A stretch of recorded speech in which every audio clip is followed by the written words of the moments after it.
दोस्तों कुरान पाक में सूरह तलाक की आयत नंबर 12 में अल्लाह ताला फरमाते हैं, अल्लाह वही है जिसने 7 आसमान और उन्हीं की तरह जमीन भी अपनी ही कुदरत और हिकमत से पैदा की। इसी तरह सूरह बकरा की आयत नंबर 29 में अल्लाह ताला फरमाते हैं, वही तो है जिसने सब चीजें तुम्हारे लिए जो जमीन में हैं पैदा की, फिर आसमान की तरफ मुतवज्जे हुआ तो उसको ठीक 7 आसमान बना दिया और वो हर चीज से खबरदार है। इन आयात मुबारका से वाज़ेह हो जाता है कि वो आसमान जिसे हम आज तक अपनी ज़ाहिरी आंखों से देखते हैं वो महज एक आसमान तक महदूद नहीं है, बल्कि इसी से मिलते जुलते 6 आसमान और या कायनातें मौजूद हैं जो हमारी नजरों और सोच से बहुत बहुत दूर हैं। बिल्कुल इसी तरह 7 जमीनों का भी जिक्र किया गया है, जो एक साहिब अकल के दिमाग में ये सवाल जरूर पैदा कर सकती है कि तह बतह 7 आसमानों से और 7 जमीनों से दरअसल मुराद क्या है। क्या हमारी इस कायनात की तरह और कायनातें भी वजूद रखती हैं, जहां हम इंसानों जैसी या कोई और मखलूक बसती है और वहां पर अल्लाह ताला के अहकामात भी नाजिल होते हैं जो कि हमारी कायनात से बिल्कुल जुदा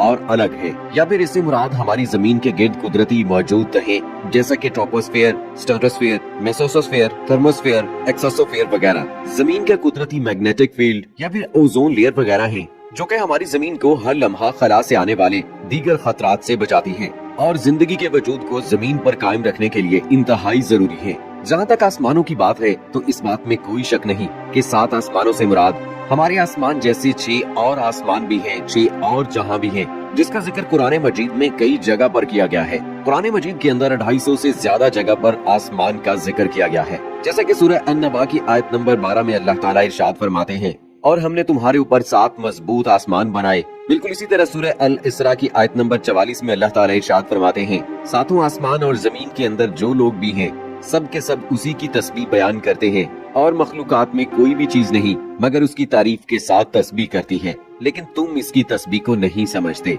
बेशक वो बुर्दबार गफ्फार है। यानी कि खालिक कायनात ने सिर्फ एक नहीं बल्कि 7 कायनातें, 7 जहां बनाए और इन्हीं कायनातों के अंदर इसी जमीन की तरह की ही कई जमीनें मौजूद हैं जहां पर कई नामालूम मखलूकात आबाद हो सकती हैं। जैसा कि हजरत आदम अलैहिस्सलाम के जमीन पर आने से पहले जमीन पर जिन्नात आबाद थे। इसके अलावा नबी करीम सल्लल्लाहु अलैहि वसल्लम का सफरे मेराज इस बात का वाज़ेह तरीन सबूत है कि जब आप सल्लल्लाहु अलैहि वसल्लम बुराक पर सफर करते हुए हजरत जिब्राइल अलैहिस्सलाम के साथ तमाम आसमानी रास्तों को आप सल्लल्लाहु अलैहि वसल्लम ने पार किया, जिसके अंदर 7 आसमान भी शामिल है। आपने पहले आसमान पर जिसका नाम रुकैया है और ये दूध से भी ज्यादा सफेद है, यहाँ पर हजरत आदम अलैहिस्सलाम से मुलाकात की। फिर दूसरा आसमान जिसका नाम फैदून या माउन है और ये ऐसे ही लोहे का बना है जिससे शुआएं फूटती हैं, यहाँ पे हजरत ईसा और यहया अलैहिस्सलाम से मुलाकात की। जबकि तीसरा आसमान जिसका नाम मलकूत है और ये तांबे का बना है, यहाँ पर हजरत यूसुफ अलैहिस्सलाम से मुलाकात की।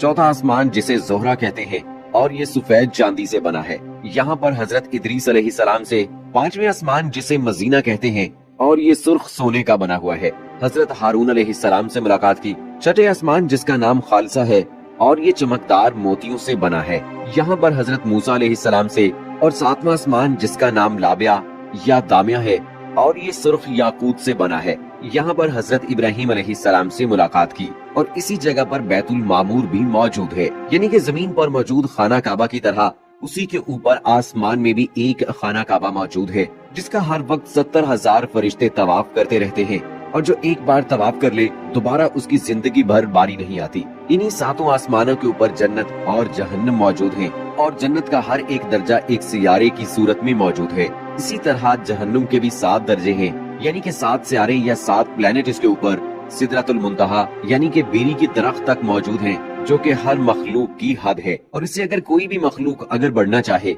तो वो जलकर खाक में बदल जाएगी। लेकिन नबी करीम सल्लल्लाहु अलैहि वसल्लम सफरे मेराज पर इससे भी आगे तशरीफ ले गए और हजरत जिब्राइल अलैहिस्सलाम इस दरख्त के पास ये कहकर रुक गए कि ऐ अल्लाह के रसूल, ये मेरी हद है, अगर मैंने इससे एक कदम भी आगे बढ़ने की कोशिश की तो मेरे पर जल जाएंगे। सिदरतुल मुंतहा के ऊपर अल्लाह ताला का अर्श मौजूद है, जो कि इस जमीन और आसमान पूरी कायनात का अहाता किए हुए है। क़यामत का दिन हर जिंदा चीज को फना होना है, इसीलिए जन्नत और जहन्नम को 7 आसमानों से अलग या जुदा बनाया गया है, क्योंकि क़यामत के बाद भी वो कायम रहेंगे। दोस्तों, कुरान मजीद की वो आयात जिनका जमीन के बारे में आसमान की तरह जिक्र है, इससे मुराद जमीन के अंदर मौजूद कोई लेयर्स नहीं है, मसलन crust, mental, core, inner core, बल्कि इन्हीं आसमानों में इस जमीन जैसी और भी जमीनें मौजूद हैं اور ان آیات کے اندر زمین کی طرح کا حوالہ دینے کا مطلب یہ ہے کہ وہاں پر ہماری طرح ہی مخلوقات موجود ہو سکتی ہیں اور یہ زندگی کی صورت کے اندر موجود ہے، ہم کچھ نہیں جانتے۔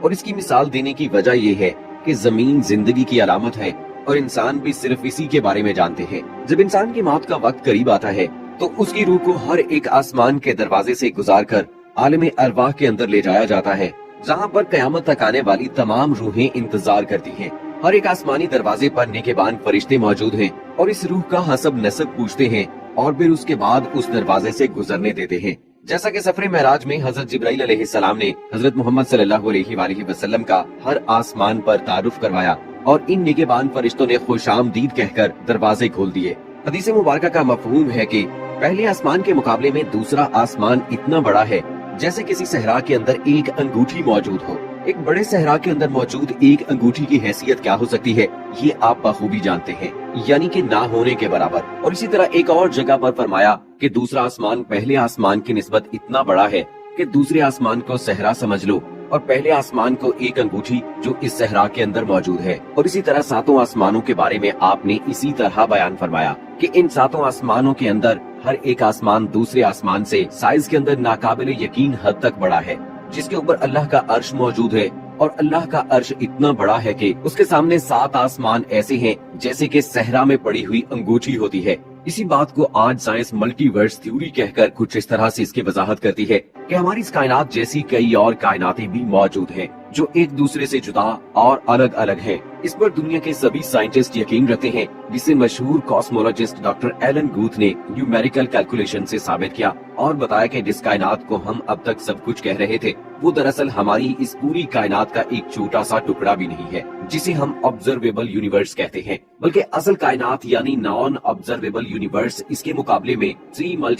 10⁻23 ٹائمز بڑی ہے، یعنی کہ ایسی کائنات جسے نہ تو دیکھ سکتے ہیں، نہ ہی اس کا مشاہدہ کر سکتے ہیں اور نہ ہی اسے کبھی دیکھ پائیں گے۔ دوستو، ہر شخص اپنی آنکھوں سے ہر روز ہر لمحہ اس بات کا مشاہدہ کرتا ہے اور کر سکتا ہے کہ اس کے سر پر یہ بلند و بالا آسمان چھت کی مانند بغیر کسی ستون کے قائم ہے۔ کیا دنیا میں آج تک کسی انسان نے ستون کے بغیر کوئی عمارت قائم کی؟ اور کیا عقل انسانی اس کا تصور کر سکتی ہے؟ اور کیا ایسا ممکن بھی ہے؟ لیکن کرنے والا ہے اور وہ بہت بڑی قدرت و طاقت کا مالک ہے۔ کیا اللہ کے بارے میں تمہیں شک ہے جو آسمان اور زمین کا پیدا کرنے والا ہے؟ سورہ بقرہ کی آیت نمبر 21 اور 22 میں اللہ تعالیٰ فرماتے ہیں، اے لوگو، اپنے اس رب کی عبادت کرو جس نے تمہیں اور تم سے پہلے کے لوگوں کو پیدا کیا تاکہ تم پرہیزگار بن جاؤ، جس نے تمہارے لیے زمین کو فرش اور آسمان کو چھت بنایا اور آسمان سے بارش کو برسایا، پھر اس سے تمہاری روزی کے لیے پھل نکالے، بس جانتے بوجھتے اللہ کے لیے شریک مقرر نہ کرو۔